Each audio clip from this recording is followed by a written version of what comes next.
Jon Jones just sent the MMA world into a frenzy with a cryptic announcement that's got fans buzzing.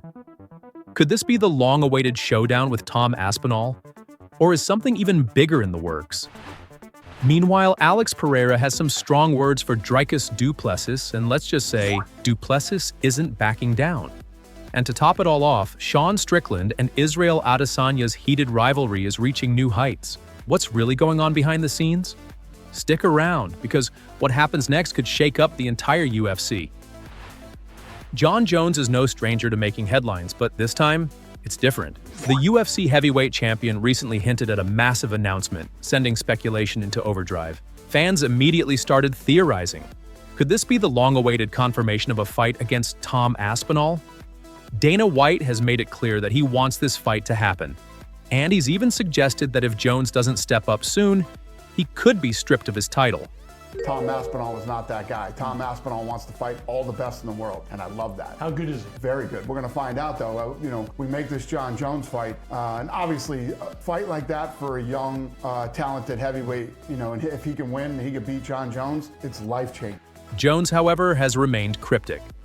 Some believe he's preparing for his return after injury, while others think there could be a wild twist, maybe a move to a different weight class, a surprise opponent, or even something outside the octagon. But here's where it gets really interesting: Jones's timing. His announcement comes right as heavyweight contenders are jockeying for position. And with Aspinall desperately waiting for his shot, things could get ugly fast. But that's not the only rivalry heating up, because in the middleweight division, tensions are reaching a boiling point. If you thought the heavyweight division was chaotic, the middleweight scene is explosive. And at the center of it all, Alex Pereira and Dricus Du Plessis. Pereira has never been one to hold back. And when it comes to Du Plessis, his feelings are crystal clear. According to Strickland, Pereira straight up hates the new middleweight champ.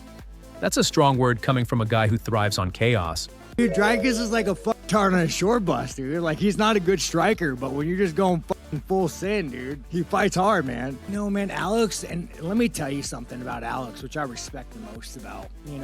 Alex has all the money. He came to America to land it free. He's not gonna get robbed in Rio. Well, he might, but he has no reason not to be happy. He should be happy. He gets all the women, has all the sports car, but he harbors so much hate in his heart. And a part of me respects that, because it takes a real man to not become soft because money. And Alex just harbors the hate. So, hey, I respect you, Alex. You think he actually does dislike Dricus for some reason, or is he just wants to back you up? No, dude, I just think he harbors hate. I think Alex is one of those guys, dude, that he's like a fucking bullet, dude. You just point him in the right direction and he goes full send. But why the bad blood?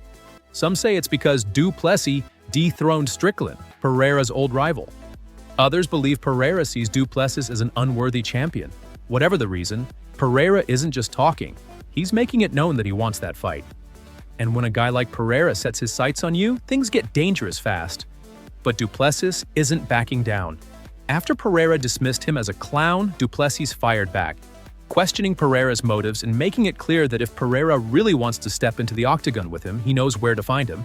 But do you look at that as a potential opportunity? Because obviously Pereira's a big star, he's the light heavyweight champ. You want to do that, I heard you saying a second ago. With him being there, does that create a bit of a storyline and, as I say, create opportunity? Yeah, absolutely. I think it's setting up the story. It's setting up for something that can be massive in future. But right now I have Strickland in my crosshairs. And after that, there's still a lot of work to be done at middleweight. Alex Pereira is the fight that I want. I know he's a bit older, but the man looks incredible. He is, for me, one of the greatest combat athletes that's ever walked here. Just in general, what he's been able to do in this sport in such a short period of time, it's incredible. So for me, my focus is right now is defending my belt until there is no doubt that I'm the best middleweight, and then going up. And hopefully he's still around by that time. Hopefully that is something that's a possibility. I would love that opportunity. I would love to share the octagon with him and fight somebody with that credential. Now here's where it gets really interesting. If Pereira actually moves down to middleweight for this fight, it changes everything. But before we get too ahead of ourselves, another war is brewing. And it involves two of the UFC's most polarizing fighters, just when you thought things couldn't get any more intense. Strickland and Israel Adesanya are back at it. Their first fight ended in one of the biggest upsets in UFC history. Strickland completely outclassed Adesanya, shocking the world and taking his belt. But if you think Adesanya is just going to let that slide, think again. Ever since that loss, Adesanya has been plotting his comeback, and a rematch with Strickland is inevitable. The trash talk between these two has already reached new heights, with Strickland mocking Adesanya's fighting style and Adesanya firing back with his usual sharp wit. Could have stooped to his level, could have gone low, I could have gone limbo, could have gone deep on the whole neo-Nazi stuff, him killing a dog, all this kind of stuff. But I was like, there's no point. Like, I'm glad, again, I have smarter people than myself around me because I knew what I wanted to do, but I got reassurance from my coaches that it doesn't matter what happens there. All that matters is the fight. And he knows he's outgunned and outmanned this one, so he's going to try and stoop low, and he went deep. And the worst thing he did was bring up my dead homie. And I'm going to go John Wick on this man. It's time to move. I'm going to be explosive, I'm going to be sharp, and I'm going to be deadly. But here's the real question. Has Adesanya actually figured out Strickland's style? Because last time, he looked completely lost. Strickland's pressure, his ironclad defense, and his ability to shut down Adesanya's striking game made it look too easy. And let's not forget, Strickland wants this fight just as much as Adesanya does. He's been on a mission to prove that his win wasn't a fluke. If this rematch happens, it could change everything in the middleweight division. But with all these matchups creating chaos, the real question is, how will it all unfold?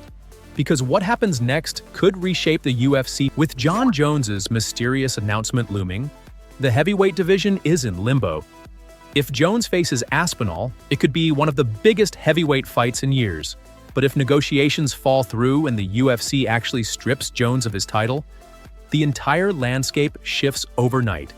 Could Aspinall become the undisputed champ without even stepping into the octagon?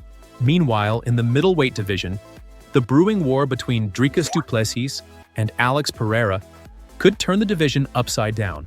If Pereira really makes the cut back to middleweight, we could be looking at an absolute war for the belt. But if he stays at light heavyweight and dominates there, does that mean we'll never see this rivalry settled? And then there's Strickland versus Adesanya.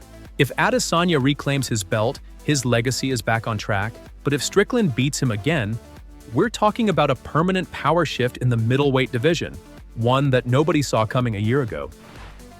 All these storylines are intertwined, and the decisions made in the next few weeks could determine the future of multiple divisions. One thing's for sure, everything is about to change. With so many moving pieces, the UFC is on the verge of major shakeups. Jon Jones's announcement could flip the heavyweight division on its head.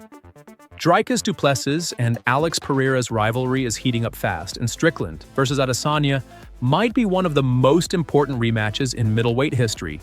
But here's the real question. Who comes out on top? Will Jon Jones actually fight Aspinall? Or is something bigger happening behind the scenes? Does Pereira really have it out for Du Plessis? Or is this just next-level mind games? And can Adesanya finally solve the Strickland puzzle? One thing's for sure. The next few months in the UFC are about to be wild. So stay tuned, because whatever happens next, you won't want to miss it.